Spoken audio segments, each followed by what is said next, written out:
Hello everyone. Hello. Happy December 15th. Here we are 10 days away from the big day. It's getting real now. Super exciting.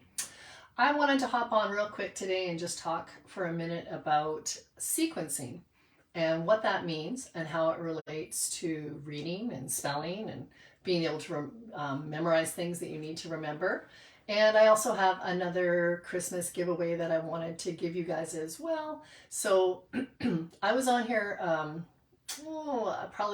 know, it was right around Halloween actually, and I made some alphabet strips that were Halloween themed, and now I have for you some that are Christmas themed.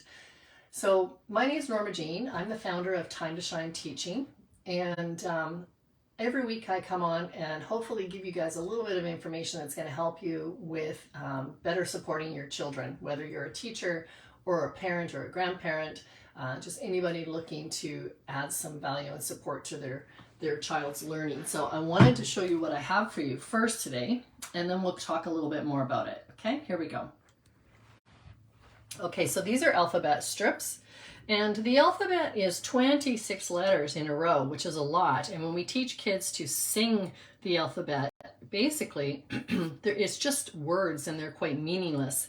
So this is an activity I like to do. I break it down into the alphabet down into 4 sections, as you can see, A to G, right? Then H to M, then N to T, and finally U to Z. And that's how I teach. So first we teach the first strip, and once the kids know it forwards and backwards, then I teach the second strip. And once they know it forwards and backwards, then I put the two together and we work with that. And once that's really solid, then I teach strip number 3. And once they've got that, now I have 1, 2, and 3 together. Once they're really good with that, then I teach the 4th strip, and etc. And that's how we do it. So one of the games I like to play with kids in order to do this, and this is just one game, is I have them touch and say the letters A, B, C, D, E, F, G. And I have them do that several times. And then I say, close your eyes, I'm going to try and trick you. And I turn one over. And they go A, B, C, D, E, F, G. They come back and tell me that the missing letter is C. Right? And after they've done that several times, I will then probably play a game with them where I'm maybe tossing a beanbag to them and I'm saying, what comes after B? And they tell me C. What comes after E? And they tell me F. What comes before G? And they can tell me F. So basically, they are going to learn this inside and out, forwards and backwards, which is a really valuable skill in many ways, really, because it's going to help them with any kind of alphabetization later on in life. And whether we like it or not, we do still have to alphabetize things sometimes. We need to know where to find things. It's also going to make the relationship between the symbol, the letter, and the name of the letter solid, which can be important. And the last time I showed this, I had someone say, why would we teach the kids the names of the letters? Why don't we just teach them the sounds? And while I agree that there is some value in that, and certainly when I'm working with kids and I'm teaching them to read and spell, I am focusing on the sounds of the letters.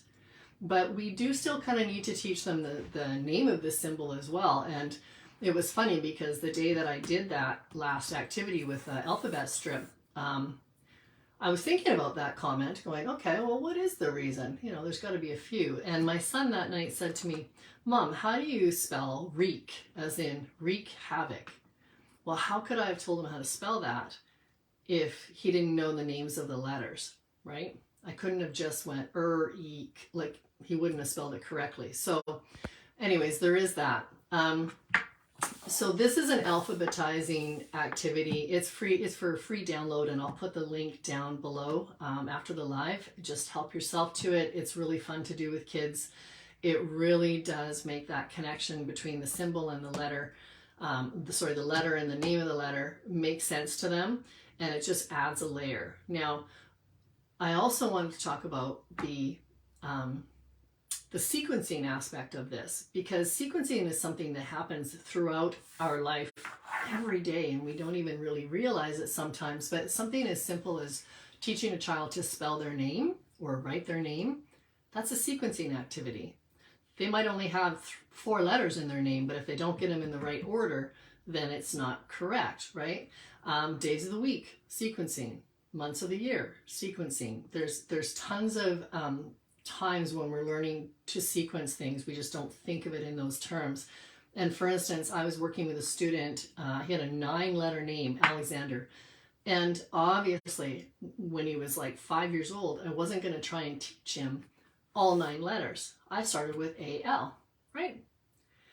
Rebecca, why do I teach it backwards? Because if you said to somebody, if you said to a child or even an adult, and try this with somebody you know, what comes after the letter T?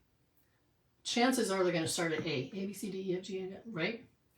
Otherwise, they could go, oh, I know the strips. I know that it goes from A to G, H to M, N to T. So I would start at N.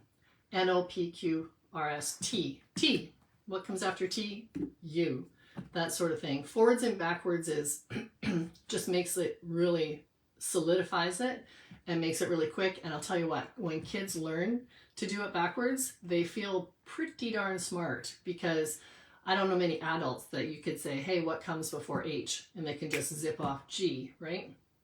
So it's just really getting the alphabet to mastery. That's the biggest reason, just getting it to mastery.